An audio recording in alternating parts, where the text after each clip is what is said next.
try and help ourselves manage stress.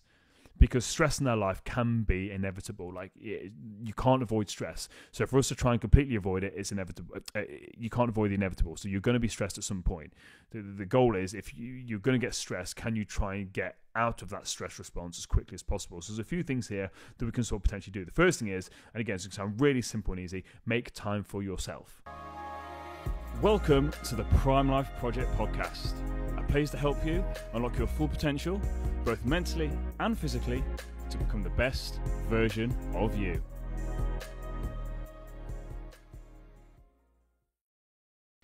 Welcome back to an episode of the Prime Life Project podcast, a place to help you both mentally and physically become the best version of you. Today we are talking about stress. I know a lot of people are stressed, so I wanted to actually talk about stress and how to manage it better. But before we sort of go into sort of tips and strategies and tips on how to actually manage it, I want to kind of like deep dive back and take a step backwards to talk about like what stress actually is and sort of where it comes from within the body. Because for me, you kind of got to understand something to then do something about it. We don't just want to mask the symptoms, because that's what a lot of people do. They'll mask the symptoms of certain things, which again is all well and good. However, you actually then want to try and get to the root cause of it. And once you understand this thing, whatever that thing may be, you then have a bit more control over it, and then you can sort of work on it moving forward. So too many people just, oh yeah, I'll do this, and all it's just putting a plaster over it, and the thing never gets solved. So we'll sort of take a little deep dive into what stress actually is. So there's three sort of fundamental main types of stress. You've got the physical stress when it comes to things like training. Right, so going to the gym and physically using your body, that will cause a stress response within the body. So not just weight training, but if you're doing cardio training, for example, like what's happening is you are putting stress on your body, it then adapts to get better. So your cardiovascular fitness will improve so that you can get better at that task. When you go to the gym, you're breaking down the muscle. The muscle, again, is put under stress, it breaks down, it then grows back bigger and stronger to deal with the task at hand. So we've got that physical stress within the body. We've then got chemical stress within the body. So chemical stress normally comes from, the main one that people will have heard of is cortisol. So obviously cortisol is the main stress hormone. There's other things that sort of work with it synergistically, I think is the right word. Not indirectly with cortisol, but the main one is cortisol.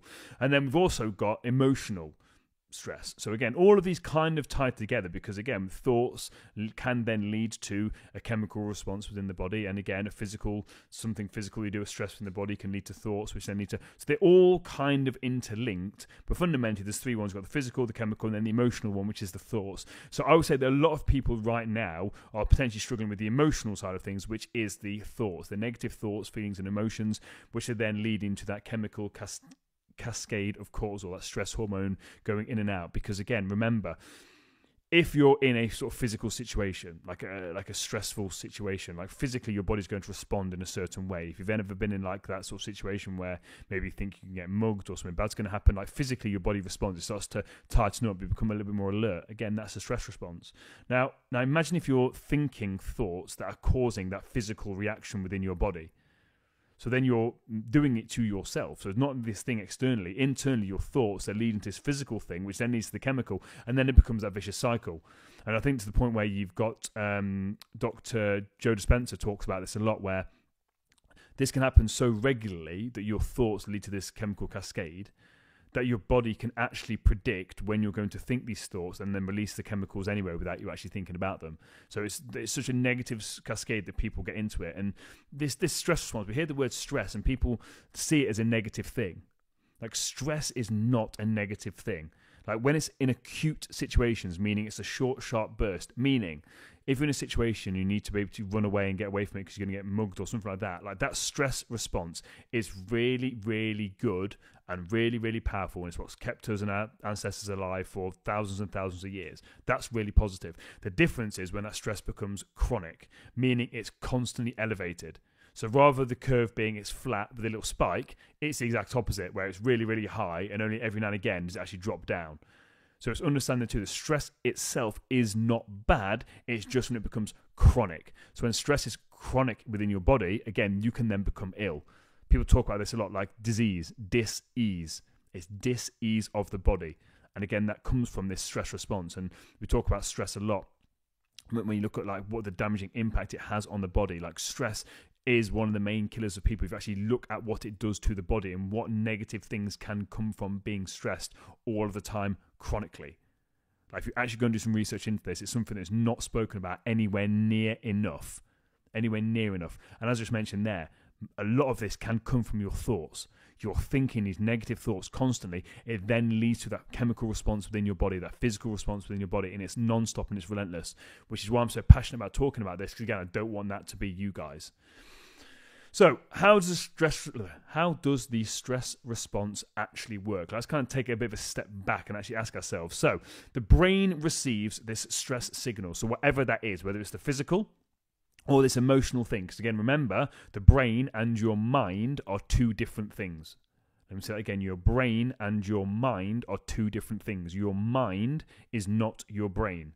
Key thing to differentiate is when you're thinking these thoughts, it's not going on within your brain, it's going on within your mind. It's in your mind, not within your brain. It's a powerful sort of thing to distinguish that, and it's a really important thing. So the brain then receives these stress signals, and when the brain receives these stress signals, it then sends an alarm out, and it sends this alarm out to the adrenal glands. So the adrenal glands are basically two little things that sit on top of your kidneys. So they get this alarm bell ringing from the brain, it goes down to the adrenal glands, and then they release the cortisol. So that's where cortisol comes from. So again, if you ever notice when potentially you get that chronic stress, you may feel like your kidneys are hurting. It's not necessarily your kidneys, it's your adrenal glands that are on top of your kidneys. So it's a key thing to, again, understand here. It's a key distinction to understand, and you've maybe got yourself in that situation where you're so stressed and just in your back, just by your spine, like either side of your spine starts to hurt a little bit, and you think, again, it's back pain. It might not be. It could actually be your kidneys from releasing all this cortisol. Again, adrenal glands on top of the kidneys. So we've got this cortisol gets released. Now, cortisol's main job is to increase blood sugar within the body so that it can be used for quick energy. So we speak about sugar all the time, and sugar has been absolutely demonized. But understand, sugar is the main source of energy throughout the body. The body thrives on glucose, especially the brain. It runs on glucose. It's the preferred energy source of the body. The keto warriors will try and convince you otherwise, but the facts are the facts. It's glucose that the body uses. So what happens is, cortisol increases the blood sugar. So again, it releases blood sugar, like again, stored up glucose, whatever it is, to actually get blood sugar within the body. So it will do whatever it needs to do to actually get sugar within the body, because then it increases the energy, your alertness. It gets your muscles ready to go, because your muscles need this sugar to respond. So your brain's now sharp, your muscles now ready. So you're in that fight or flight response. It's trying to get you out of that stressful situation. That is what it's there for. Yes, you've got a bit of adrenaline that kicks in with this as well, but fundamentally it's cortisol that starts this whole cascade. Now, it does this by releasing something called glucocorticoids. I'm terrible at saying that word. So they are basically released to release glucose from stored cells within the liver, and they can also break down muscle into amino acids for fuel as well.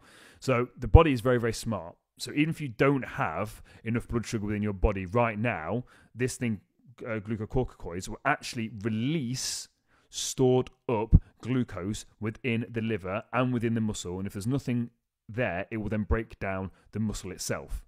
Which is why when you talk about bodybuilders and stuff like that, you want to stay in a really chilled out state most of the time, because the more stressed you are, again, potentially it's not conducive to optimal muscle growth. Now, again, you're talking about the 1 or 2% here, but again, still important to understand this. And it can also even break down stored body fat if needed. Now, if you really don't have enough glucose there, the body can then break down stored fat. Now, this is where you see people in a constant stress state and they just drop weight constantly because they're in such a stressed state, that fight or flight response state. So think about this. So when you're in that stress state, that fight or flight response, so imagine you're literally being chased by a tiger. Does your body think about building muscle? No.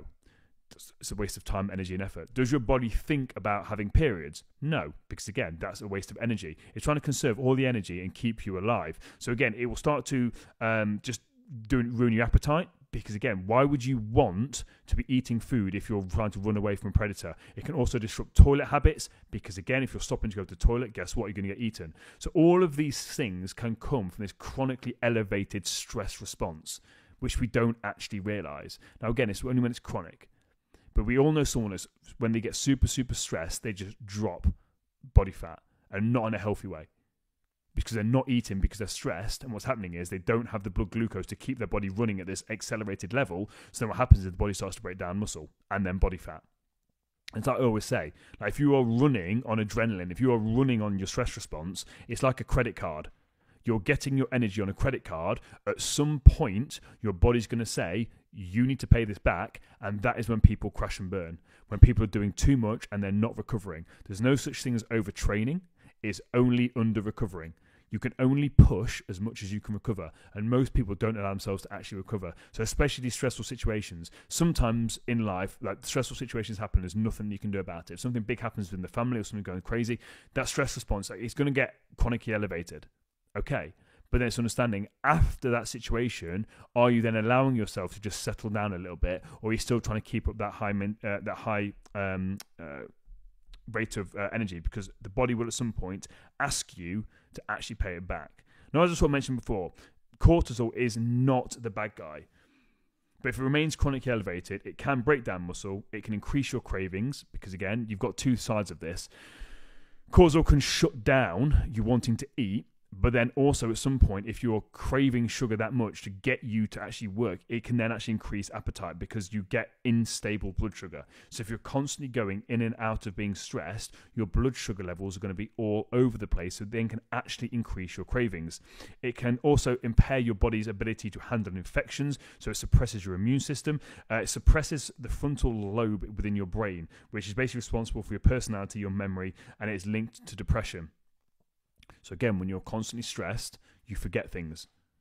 Because if it's not important to what is you're stressed about, your body forgets about it. And again, your personality, because you're so locked in and focused on this thing. It also suppresses something called the hippocampus, which is responsible for short-term memory loss, so short-term memory. And then it also suppresses the pineal gland, which makes the hormones which tell the body what to do. Now, this is only when it remains chronically elevated. So we're not talking about this good acute response. We're talking here about when you're constantly elevated and you're waking up and you're constantly in that fight or flight response, and you know you are.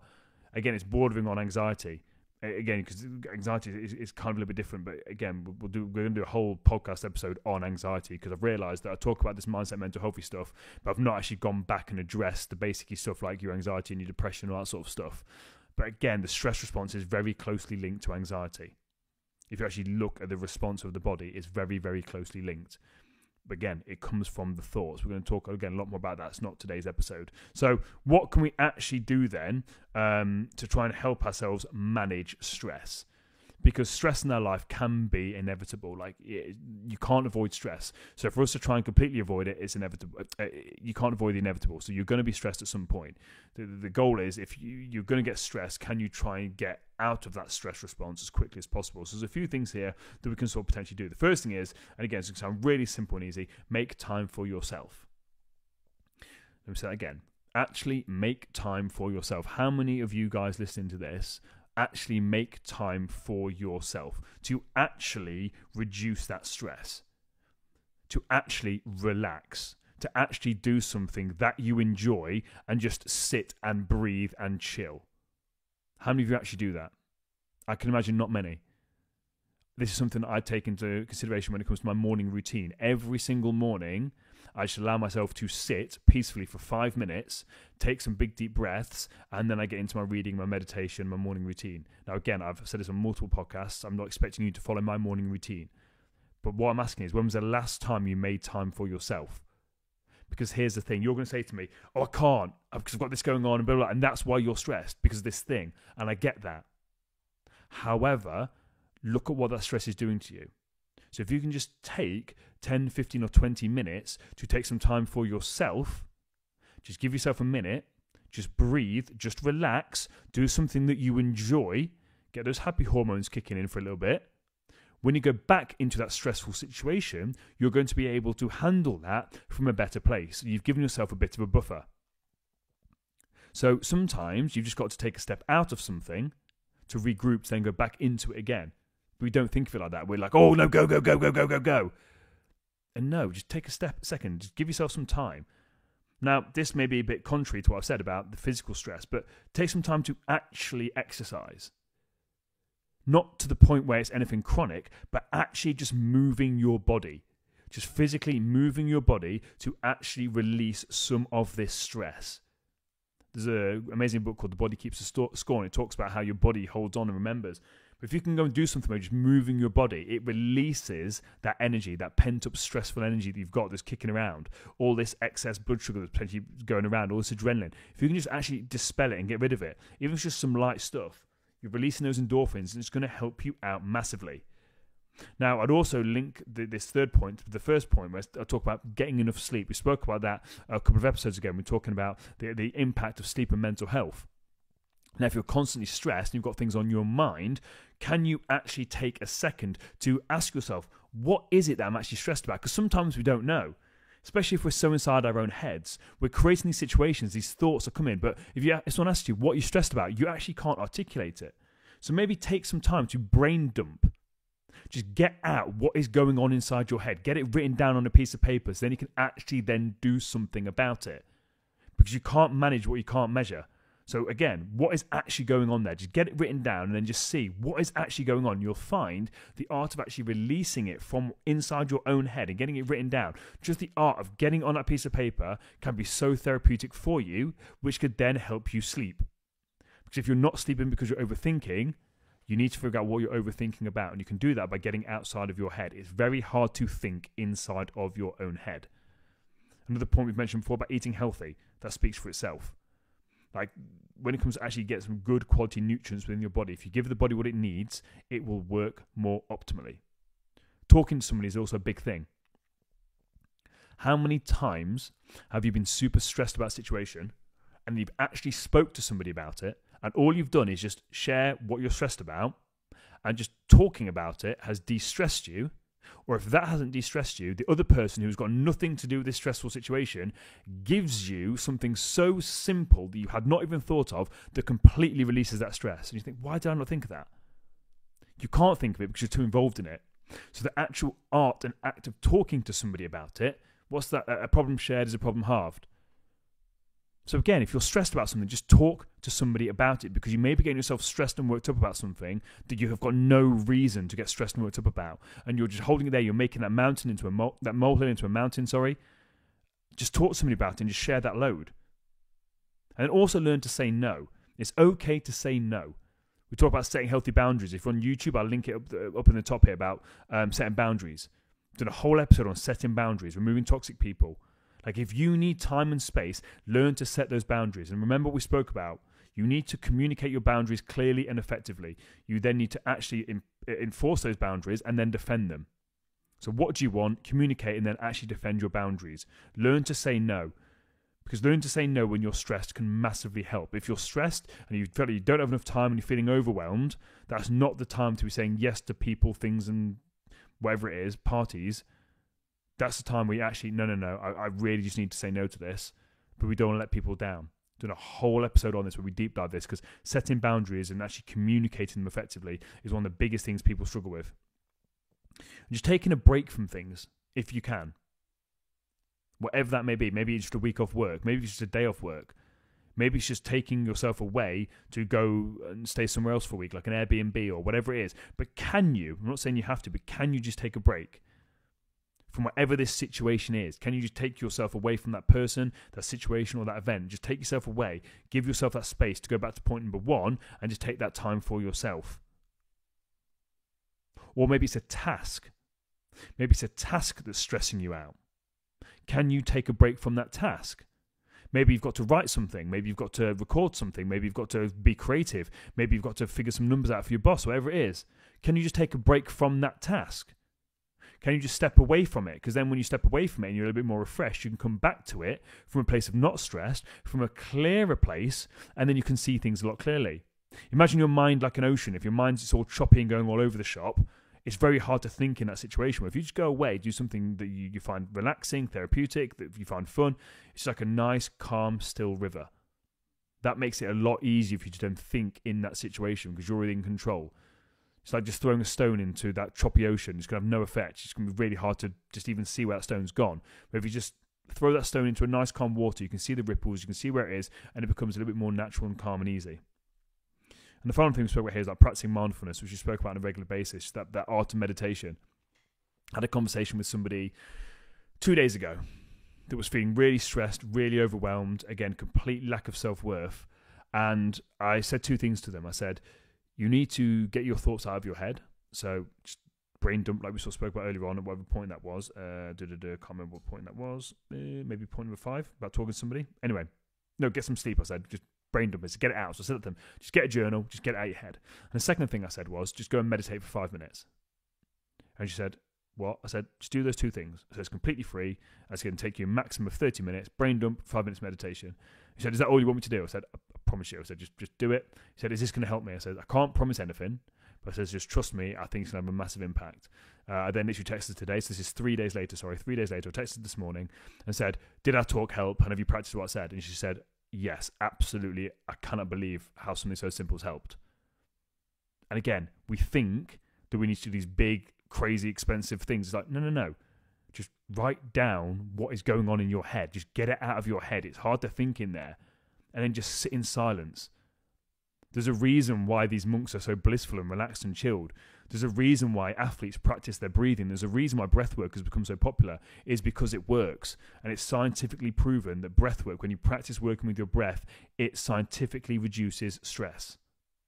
There's some amazing stress things you can do, tips and tricks. It will help you out massively. That's all I've got for you guys. Don't forget, if you took any value from today's episode, don't forget to please like and share it with a friend. You guys are absolutely awesome. I'll see you guys next time.